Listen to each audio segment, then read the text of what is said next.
시청자 여러분, 안녕하세요. 이민생활에 꼭 필요한 정보만 모아 전해드리는 모아모아톡 최은숙 인사드립니다. 날씨가 덥긴 하지만 가을이 오는 소리가 들리고 있습니다. 초저녁에 풀벌레 소리가 굉장히 청량하게 들리는데 가을을 알려주는 전령사가 아닌가 하는 생각이 듭니다. 조금만 참으면 가을이 될 텐데요. 또 세월이 왜 이렇게 빨리 가는지 정말 알 수가 없습니다. 오늘도 이 빠른 세월 속에서 우리가 어떻게 하면 경제를 쫓아갈 수 있나 하는 면에서 파인힐 부동산의 조앤리 대표님 모시고요.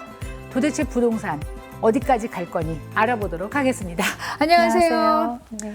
제가 부동산 어디까지 갈 거니라고 표현을 했어요. 네. 이 정도면 그만 가도 되지 않나 할 정도로 지금 네. 엄청나게 오르기도 하고 엄청난 거래가 일어나고 있다고 네. 들었는데 여전한가요? 7월 초에 저희 폴스 오브 줄라이 네네. 그때서부터 약간 좀 슬로우 다운 된 듯한 느낌이 들어요. 그럼 이제 드디어 이제 내려가나요? 이렇게 그러니까 물어보고 싶으신 네네. 거죠. 예.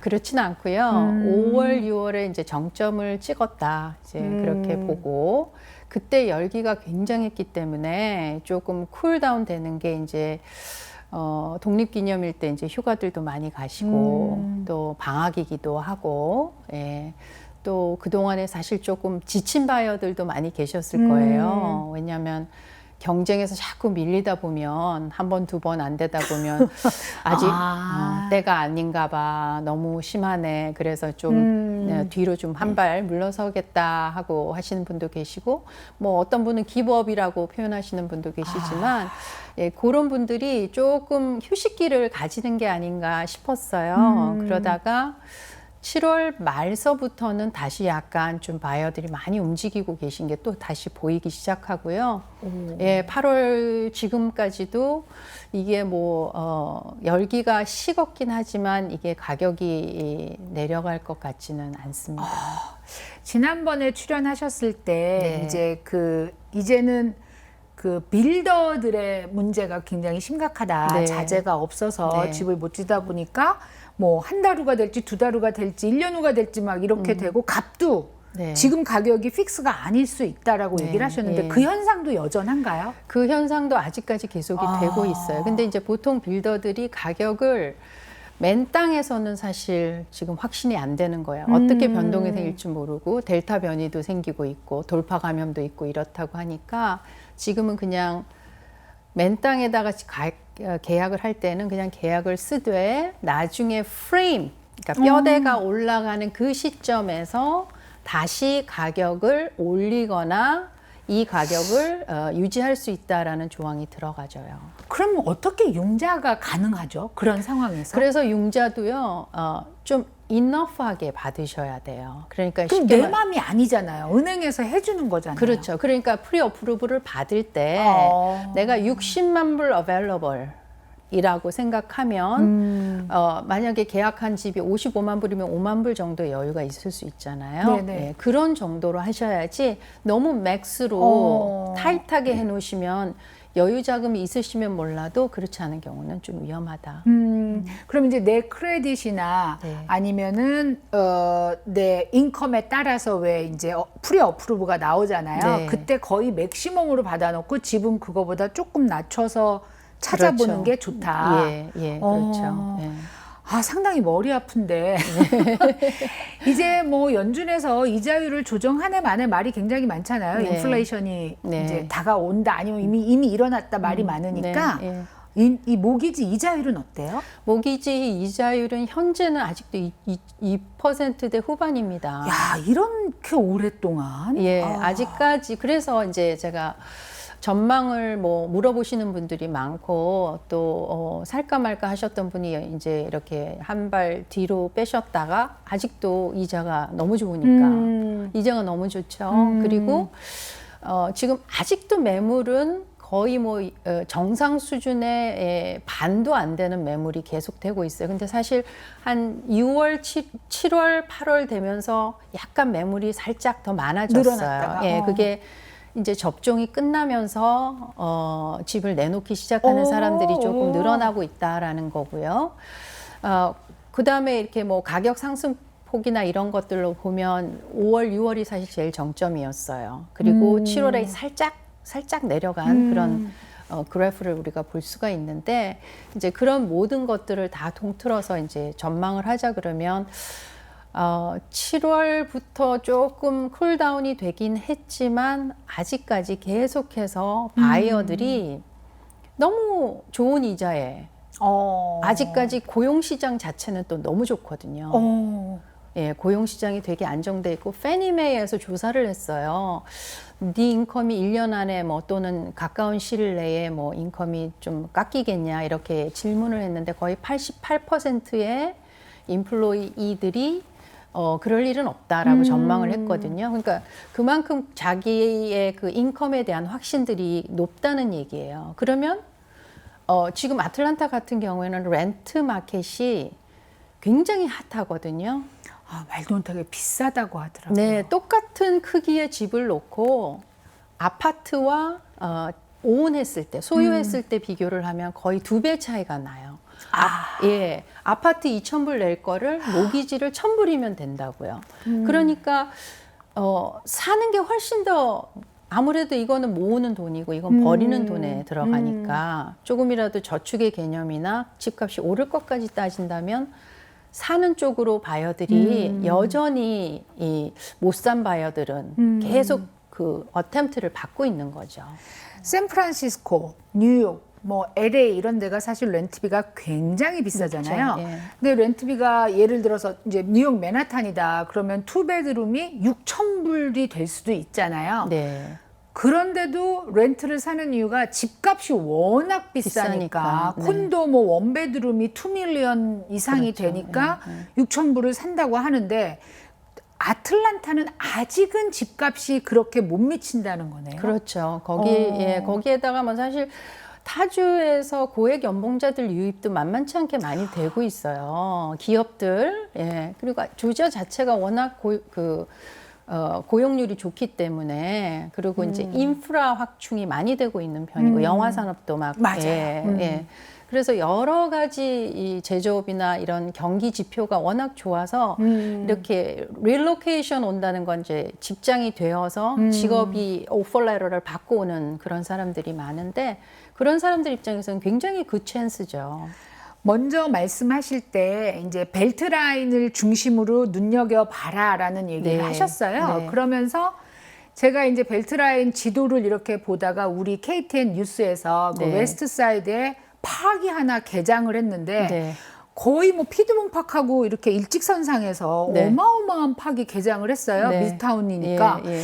그래서 왜 이런 일이? 그러고 보니까 그쪽에 마이크로소프트, 맞아요. 페이스북 이런 우리가 아는 엄청난 IT 기업들이 네. 데이터 센터서부터 건물을 어마어마한 네. 거를 준비해서 들어오더라고요. 맞아요. 예. 그럼 그런 사람들이 지금 말씀하신 타주로부터 그렇죠. 이제 높은 인컴을 약속받고 오는 사람들이 예. 많고 또 예. 처음에는 렌트를 사야 되니까 렌트가 모자라서 렌트값이 오르고 그게 어느 사이클을 갖고 있는 것 같다는 네. 생각이 들더라고요. 샌프란시스코에 실리콘밸리가 있죠. 네네. 산호세에. 네. 근데 실리콘밸리가 이제 해체가 됐어요. 그래서 텍사스의 일부가 갔고, 테슬라 같은 경우에. 그리고 이제 조지아에 또 그런 마이크로소프트라든지 이런 IT 기업들이 많이 들어오고 있고, 원래 네.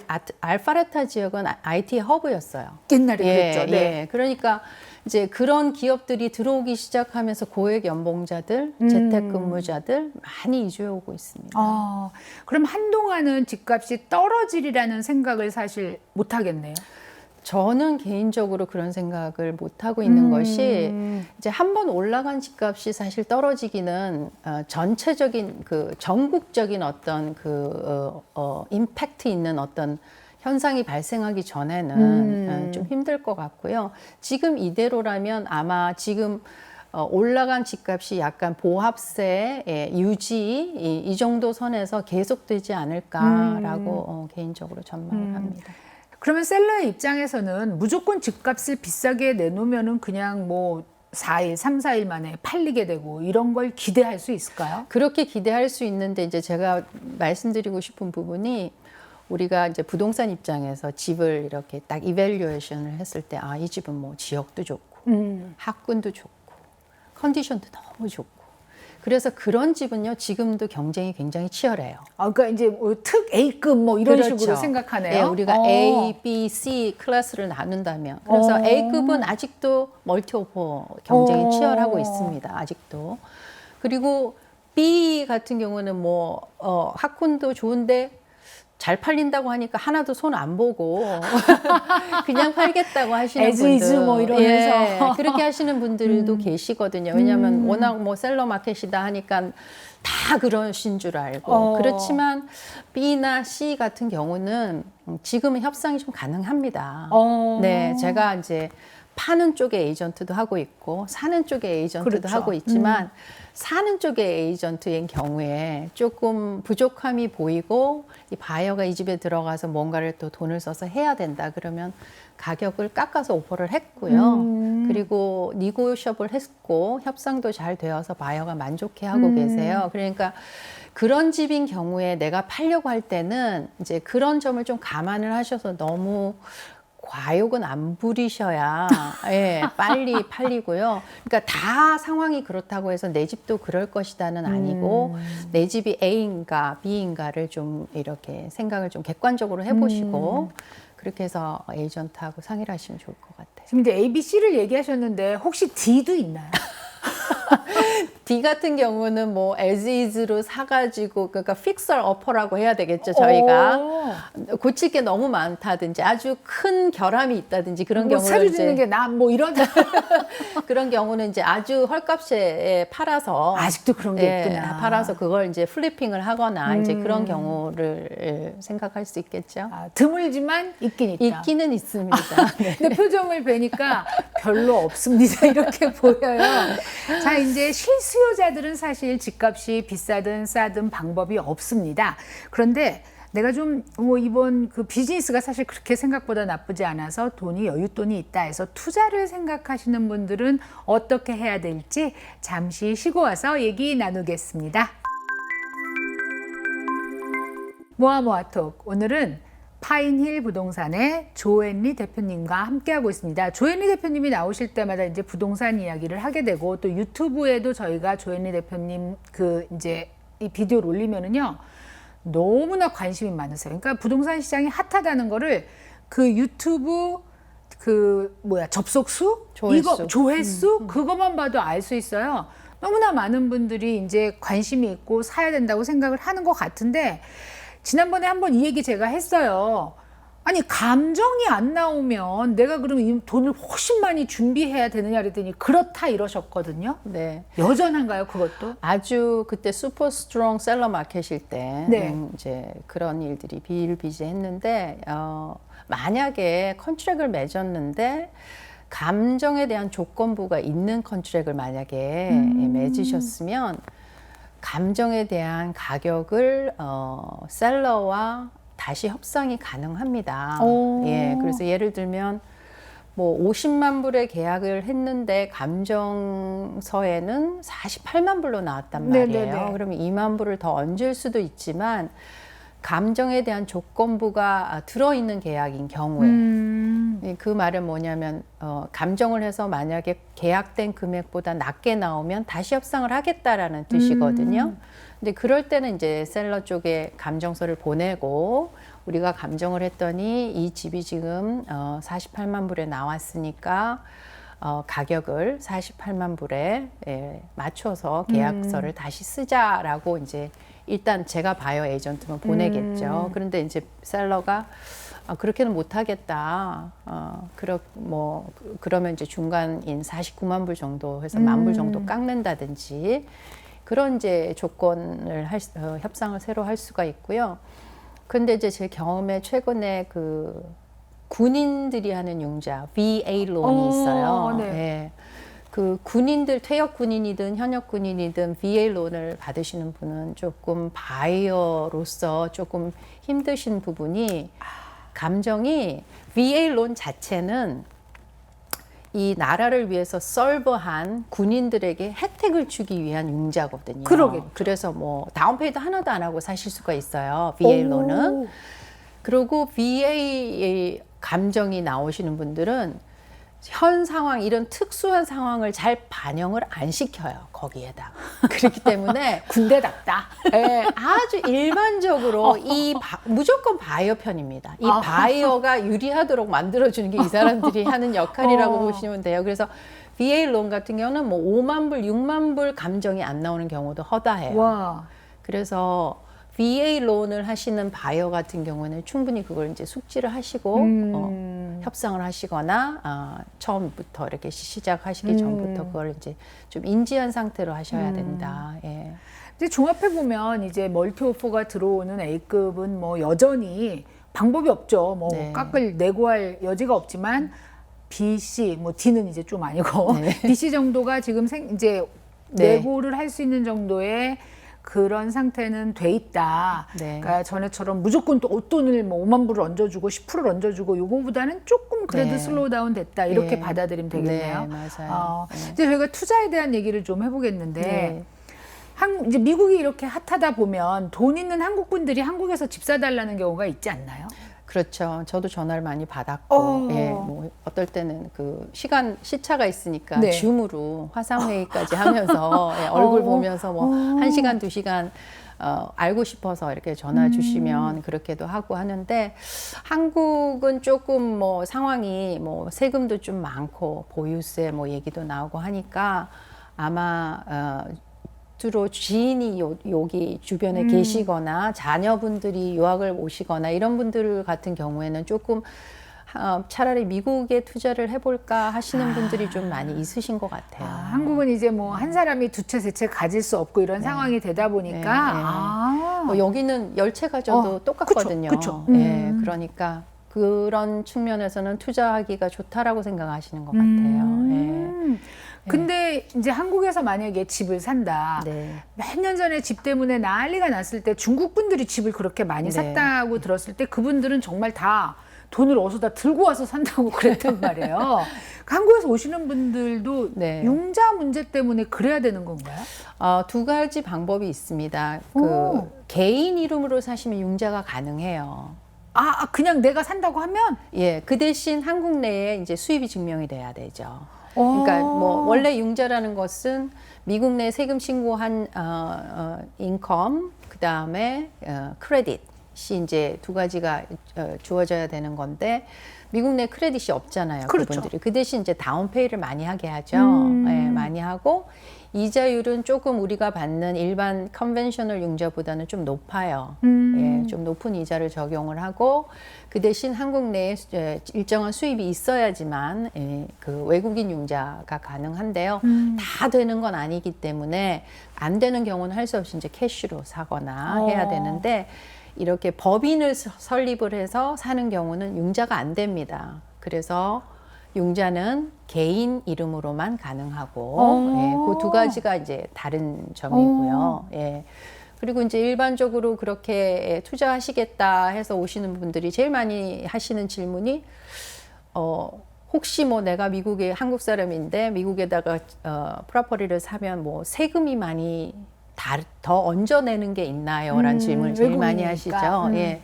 근데 뭐 재산세 똑같습니다. 재산세 똑같고, 뭐 다른 세금은 없는데, 한 가지 꼭 주의하셔야 될 점은 파실 때, 예, 내가 영주권을 수속 중이거나 영주권을 획득한 상태에서 파시는 게 아니면, 외국인 신분으로 만약에 파시게 되면 그 파는 금액의 15%를 withholding을 하게 돼요.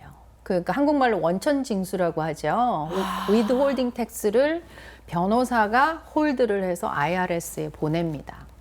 네, 그러니까 살 때는 제약이 없으세요. 살 때는. 그러나 나중에 외국인 신분으로 계속 있으시면, 그러니까 그 사이에 뭐 영주권을 받으시면 상관이 없으세요.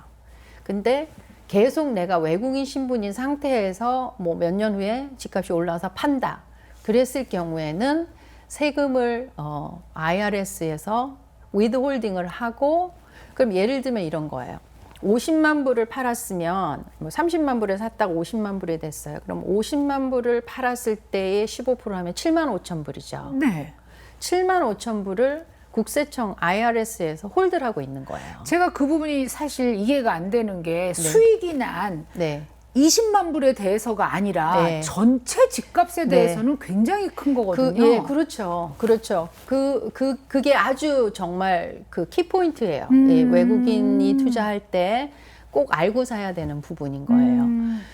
그런데 이제 그걸 왜 그러면 그렇게 하느냐? 이분이 이제 그 집을 사고 판 과정에서 수익이 있었겠죠. 네네. 또는 계속 뭐 렌트를 해가지고 인컴이 발생했겠죠. 네네. 근데 팔고 가버리시면 그 인컴에 대한 세금 신고는 그 다음 해에 하게 되잖아요. 그렇죠. 그렇죠. 그러니까 예를 들어서 올해 7월에 클로징을 했어요. 근데 그 모든 것이 그 다음 2022년 1월서부터 4월 15일까지 세금 신고를 하고 국세청이 그때 리뷰를 다 한 다음에 이 사람이 얼마의 세금을 내야 되는지를 다 보고 그걸 계산을 다 한 다음에 돌려주게 되는 거예요. 그러니까 돌려주긴 돌려주되 7만 5천 불 다는 아니겠지만 적어도 그 정도는 홀드를 해놔야 나중에 세금을 도둑 맞는 일은 없다. 그렇게 보는 거예요. 그래서 그렇게 하게 되고. 그래서 그 위드홀드 당하는 그 시간이 뭐 1년 또는 1년보다 더 길 수도 있고, 예, 그렇습니다. 그러니까 나중에 만약에 한국에 가시게 되면 1년 후에 세금 신고가 다 끝난 상태에서 클레임을 해서 받으실 수가 있는 거예요. 이게 적당한 예인지는 모르겠는데 제가 아는 분이 이제 아들이 미국에 유학을 온다고 하니까 집을 사야 되는데 그 이 텍스가 걱정이 되셨었나 봐요. 그래서 그 지인의 이름으로 산 거죠. 네. 근데 지인이 예. 나중에 이거 내 거다. 그렇죠. 아무 방법이 없다고. 그래서 그 당시가 꽤 오래됐는데 한 40만 불 정도가 없어졌다는 거예요. 그래서 제가 도대체 텍스가 얼마나 되길래 그랬나 했더니 이 부분인 것 같으네요. 그래도 그 방법은 아닌 것 아니죠. 같아요. 아니 근데 실제로 주위에 그런 분들이 있으세요. 그렇게 있으시면은 다른 방법으로 이제 LLC를 법인을 설립하셔서 두 분이서 소유를 공동 소유로 하시면 그런 방법이 있었는데 이제 그분이 미처 생각을 못 하신 것 너무 같아요. 믿은 거죠. 그렇죠. 그러니까 좀 그런 게 있잖아요. 한국 사람들 좀 우리 정에 약한 민족이라 믿는 건 믿는 건데 이제 서류는 정확하게 하시는 게 좋죠. 근데 이제 대부분 한국에 계시고 더군다나 지금 코비드 사태 때문에 이 계약하러 못 오시잖아요, 현장에. 그렇죠. 그러면 어떻게 해야 돼? 그래서 이제 그런 경우에는 파워 오브 어토니가 필요해요. 저희가 이제 뭐 요즘은 전자 사인으로 이메일로 보내가지고 이렇게 전자 사인으로 다 하기 때문에 사인하시는 건 사실 상관이 없어요. 계약서 사인하시는 거는. 그런데 실제로 클로징 할 때는 아이디를 가지고 포토 아이디가 있는 상태에서 변호사가 본인인지 확인하고 사인을 한단 말이에요. 근데 그렇게 안 되는 경우에는 할 수 없이 위임장, 파워 오브 어토니를 작성을 하셔야 되고요. 파워 오브 어토니를 한국에서, 미국에서 사용 가능한 파워 오브 어토니를 작성하는 건 굉장히 좀 복잡하대요. 절차가. 아주 복잡하고요. 뭐 많이 다니셔야 되나 봐요. 대사관 갔다가 뭐 한국 뭐 이 통상부, 외교통상부도 갔다가 그렇게 해야 되는 걸로 알고 있기 때문에 가능하면 이제 미국에 오셔서 뭐 집도 보시고 결정도 하시고 사실은 안 보고 사는 건 전 조금 권해드리고 싶지를 않아요. 줌으로 보고 사는 거죠. 근데 실제로 뭐 한번 오셔서 내가 돈을 내고 사는 이 프로퍼티가 어디에 있고 미국이라는 데가 어떤 곳인지를 그래도 좀 알고 사시는 게 낫죠. 그렇게 오셨을 때 파워 오브 어토니를 변호사를 통해서 해놓는 게 좋은데 이 파워 오브 어토니는 일반적인 파워 오브 어토니하고 약간 다릅니다. 부동산 관련 파워 오브 어토니는 스페시픽 파워 오브 어토니라 그래서 그 프로퍼티의 애드레스가 들어가야 돼요. 왜냐하면 그걸 해놓고 아무거나 집을 사고 할 수는 없기 때문에 딱 그거에 한정되거나 아니면 뭐 여러 채를 사시게 되면 여러 채에 대한 주소가 다 들어가서 거기에 대한 권한 행사를 한다라는 게 명시된 아주 스페시픽 파워 오브 어토니가 필요해요. 그럼 거의 결정된 상황이 돼야 되는 거네요. 그렇죠. 그리고 이제 뭐 돈을 송금하거나 이런 것도 사실 처음에 오퍼하고 뭐 이런 과정에서 프루프 오브 펀드 그러니까 다운페이 할 돈 있다. 다 어딨냐 근데 한국은 보통 한국 은행들이 있잖아요, 그쵸, 돈이. 그쵸. 네. 근데 미국 내에서는 영문이 필요하단 말이에요. 그래서 영문 잔고 증명. 예, 그게 필요하고. 또 이제 뭐 한국에서 송금을 하는데 이렇게 또 좀 복잡한 걸 피하기 위해서 한국 내에 뱅크 오브 아메리카 이런 은행이 있어요. 예, 거기에서 이제 만들어서 예, 거기다 예치를 하시고 이쪽 뱅크 오브 아메리카로 송금을 하신다든지 이제 그런 방법들이 좀 있으니까 그런 건 좀 도움을 받으시는 게 좋겠고. 자, 이제 집이 핫한 거는 아직도 유효하다라고 합니다. 그렇지만 몇 번 말씀드리지만 사실 내 집을 팔고 사야 되기 때문에 이게 뭐 어딘가에서 내가 돈을 무작정 번다 이거랑은 굉장히 다른 얘기라고 하셨어요. 그래서 투자가 아니고 내가 실수요자라고 한다면 정말 필요한 상황에서 필요한 집을 사는 게 맞다. 절대 잊지 마시고요. 그리고 늘 말씀드리는데 프로페셔널, 전문가의 도움을 꼭 받으셔야 됩니다, 여러분. 자, 오늘도 정말 네. 유익한 얘기 감사드리고요. 다음번에 조금 진정된 얘기 했으면 좋겠어요.